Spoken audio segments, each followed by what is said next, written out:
When I was younger, figure from like 8 to 12, right? I would go outside, I'd go into the street or in the driveway, and I would just dribble a basketball, like for hours. I would never shoot it once. To this day, I cannot shoot a basketball for my life. I would just dribble it, and I would write stories in my head. I would never once write them down on paper.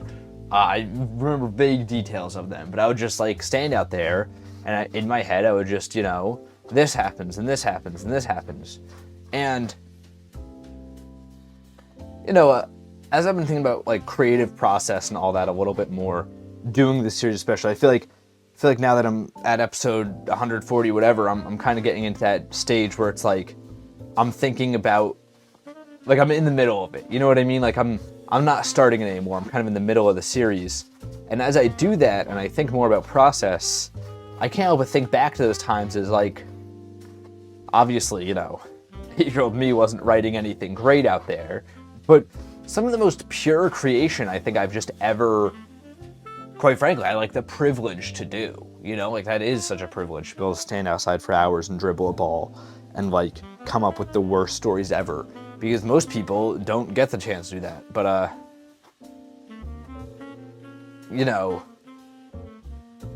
thinking about those times,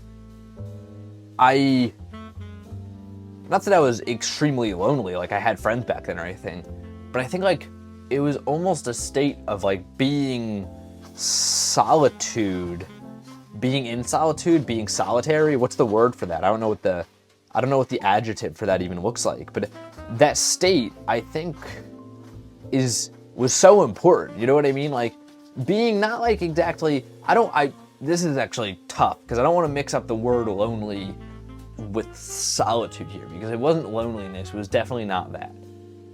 And I don't think that's good. Like I think the idea that like, oh, you need to be like a lonely, tortured individual to make good stuff, I think that's a really bad idea, and I think it's actually problematic in a lot of ways too. I think it's a bad stereotype, and I don't like it because I think it gives us a bad interpretation on art and how it works. But that's paint and talk for another day.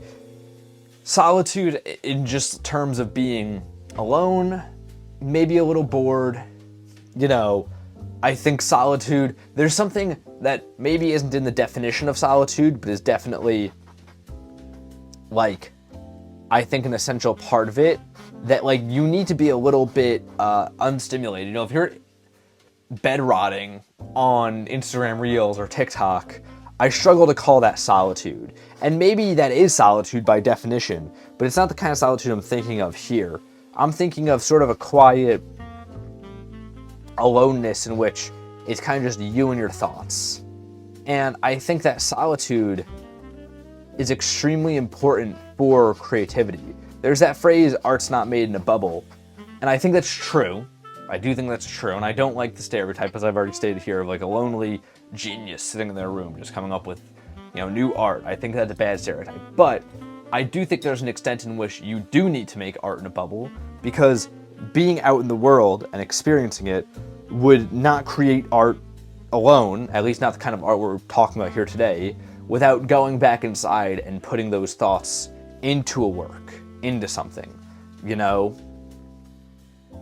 And it's in that way that I think solitude's so important to the creative process. And I wonder, too, kind of going back to something I was just saying before about like, I don't think many people, I know certainly myself, I wouldn't refer to spending a day sitting on your phone scrolling as being a solitude day.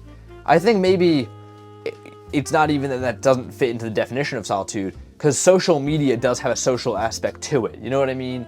Even you watching videos of other people doing things and like you're in the comments engaging, maybe you're texting a friend back or something like that. That's not solitude in the complete way.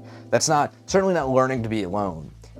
We all know that person who like kind of just always needs to be like talking to somebody, or they're like always constantly doing something.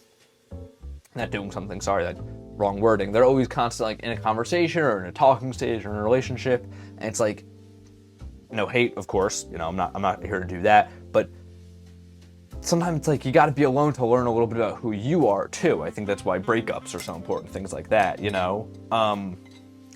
And I wonder if I wonder if there'd even be a way to figure this out. I guess it's kind of impossible to study, right? If like you could measure how your thoughts trace when you're on social media versus when you're like genuinely in a state of solitude. I think actually it's fairly like intuitive, right? If social media, especially in the way that it exists right now, like I'm not talking YouTube. I feel like there's this consensus that's kind of been reached that like YouTube's not a social media in the same regard as many others right now, because it's not quite as like, we're gonna beam thoughts into your head for the next hour so you can't move. Like that's how so many social medias feel at this point. YouTube's definitely not like that as much, but I'm talking like scrolling, like real doom scrolling. I think there's a sense in which that just can't be solitude, because you kind of, I mean, you can of course have your unique thoughts in terms of like you're human, but when you're having a new image beamed at you every 20 seconds, it's hard to think of something, you know, like think of something substantive. Art is kind of what I'm trying to get at here. I don't know why I'm mincing words so much today. It's hard to come up with something that's like a magical, this is something that's kind of special to me, you know? And I think that's why being in a state of solitude, being alone, being just like, this is what I'm working on right now. And I don't even mean in pure quiet. You can have, you know, I listen to music 24/7. I'm never in silence. Maybe that's my own struggle in some ways, actually. Maybe I should work on that. I've had people tell me that for sure. But there are ways in which like going and hunkering down is kind of like a very important part of not just creativity, but of just like being a person in general, I think. There's this one thing David Foster Wallace says, I don't know where, I think it was in an interview. I guess it'd have to be in an interview, right? I don't know where else I'd be hearing it, but where he's like, there's two parts of you. There's the part that really craves like a quiet, introspective moment, and the other part that craves noise and action and all that. And he says, and this was in the 80s, when like it was like, or 90s, I want to say, when, you know, there's a lot of entertainment going on in forms like TV and radio and all these new, and movies were huge, you know, all these things. He was saying back then, like, we have killed that part of ourselves because we don't allow solitude anymore. We don't allow a dull moment anymore. And I think I mean, he was saying that in 1990.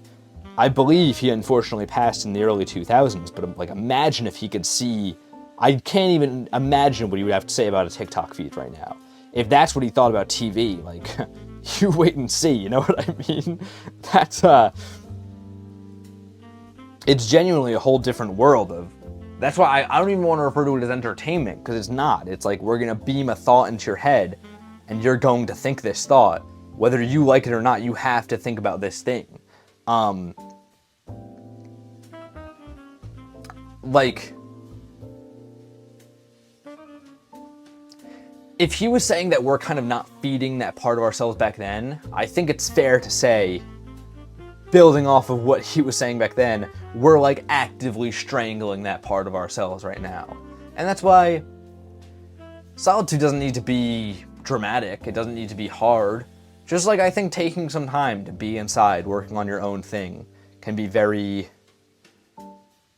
important. I think it's an essential part of the creative process, but also of growing as a person and of thinking about things and developing your own thoughts about things. And I'm really in favor of it. This is the painting. I hate it. I don't really like it. I tried this thing with the pink eye. I think the head had some dimension to it, but it was almost just like too deconstructed to a point where I was kind of like, it genuinely felt like I was just doing a sketch. And maybe that's a good thing, because that means we're kind of upping the stakes of the series here, because the sketch was good enough for me a couple paint talks ago. Now it's not. So that's good. Maybe that's good, because we're kind of upping the bar for this series.